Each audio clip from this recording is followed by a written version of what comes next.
Baroda, au nord-ouest de l'Inde, voici son Maharaja, le prince Gohil, l'un des pionniers du combat pour les droits des homosexuels. Il a monté la première association de lutte contre le sida dans un pays où l'homosexualité reste toujours taboue et la maladie un péché.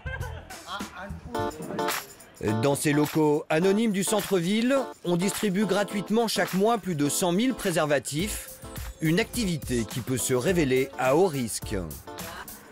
Il est arrivé que certains membres de l'Akshia qui distribuent des préservatifs sur les lieux de drague gay en ville soient menacés, arrêtés ou soumis au chantage par des policiers. Et parfois même, certains de mes volontaires ont été violés dans des commissariats. 1, 2, 3, 4, ça fait 30 en tout. Avec 2,5 millions de séropositifs, l'Inde est le 3e pays le plus touché par le virus.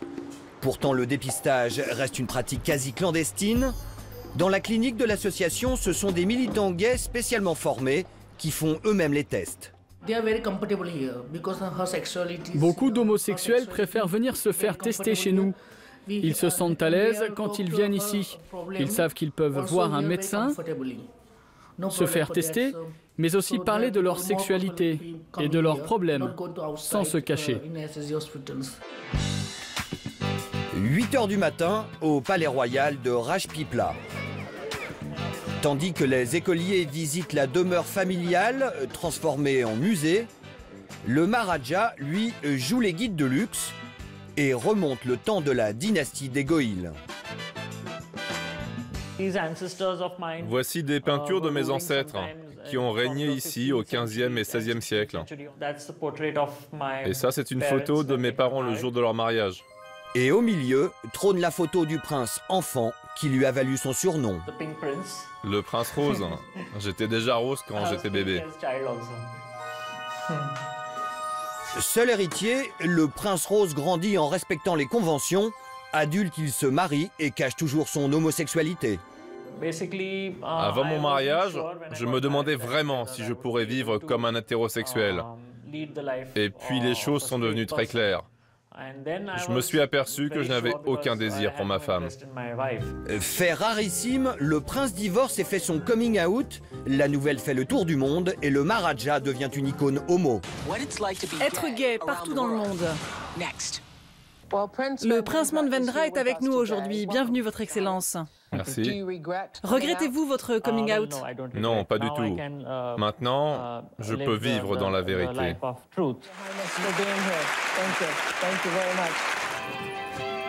Campagne de prévention, test de dépistage, le prince rose est de tous les combats aux côtés de la communauté gay indienne.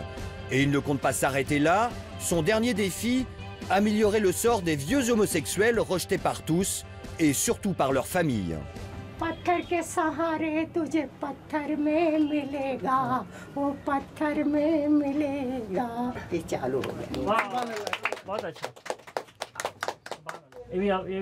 Dites-moi, s'il existait un endroit où les vieux homosexuels comme vous pourraient vivre ensemble, cela vous plairait? Ce serait une très bonne idée. Ceux de ma génération, ou ceux qui n'ont pas eu d'enfants comme lui, n'ont personne pour les soutenir dans leurs vieux jours. Et il y en a beaucoup dans ce cas. Si vous nous aidez, ce sera bien pour nous. Nous vivrons mieux. Nous resterons en meilleure santé et Dieu vous bénira. Ah, ça c'est une bonne idée d'avoir mis des interrupteurs dehors comme ça. Accompagné de son architecte, le prince visite la première maison de retraite pour homosexuels du 3e âge, un projet construit près du palais familial. Alors ici, on pourra mettre les chaises. Et là, il y a de la place pour la commode? Et pour les lumières, on fait comment? Il y en aura une là et une de l'autre côté. Dans quelques mois, la maison de retraite devrait ouvrir ses portes et accueillir une dizaine de pensionnaires qui viendront finir leur jour ici. Il y a quelques années, ce projet n'était qu'un rêve. Mais aujourd'hui, le rêve est en train de se réaliser. Au pays de Gandhi, le soleil se lèverait-il enfin pour les derniers parias? Alors Franck, pas mal de choses ont bougé depuis. Depuis notre tournage, les mentalités ont d'abord évolué un peu, surtout dans les grandes villes.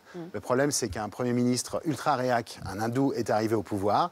La loi fait marche arrière, l'homosexualité est redevenue un crime passible de prison, prison à vie. Donc le prince Rose a dû reprendre son bâton de pèlerin. Il a décidé d'ouvrir son palais aux homosexuels répudiés par leur famille et aux malades du sida. Nous l'avons rencontré il y a quelques semaines à Bombay, c'était pendant la Gay Pride, et on a rencontré un homme très combatif. Bon Prince, Prince Rose, épisode 2, c'est un sujet de Camille Le Pomelec et Alban Alvarez.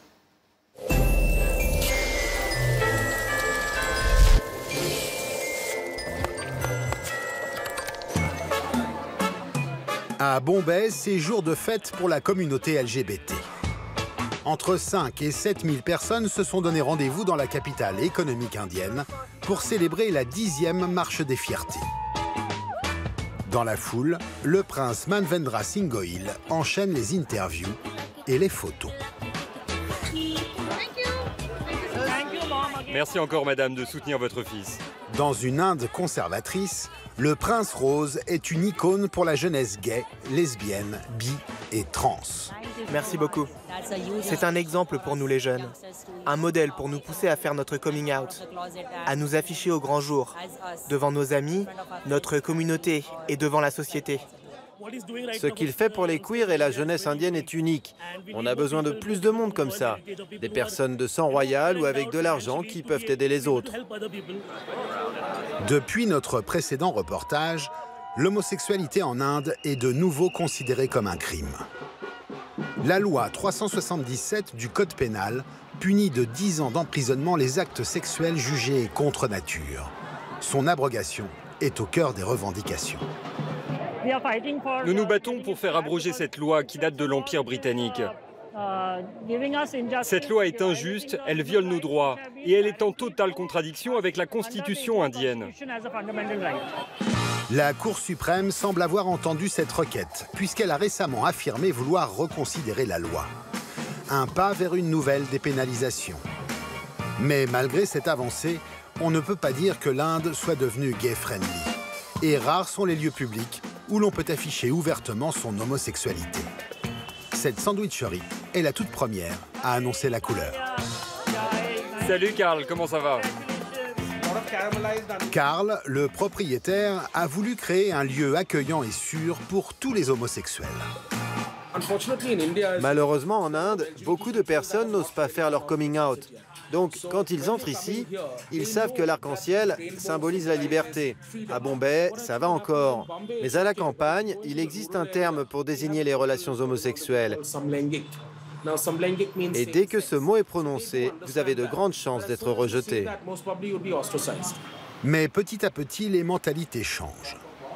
Selon un récent sondage, près de 50% des Indiens estiment que la communauté LGBT doit désormais avoir les mêmes droits que les hétérosexuels. Ce restaurant ne va pas seulement aider les homosexuels, mais également les hétéros, car beaucoup d'entre eux ont des préjugés sur nous. On est ci, on est ça. Ici, ils pourront constater que nous sommes des êtres humains comme tout le monde. Mais le principal combat du prince reste la prévention du VIH. Rendez-vous pris le lendemain dans ce centre de dépistage en banlieue de Bombay.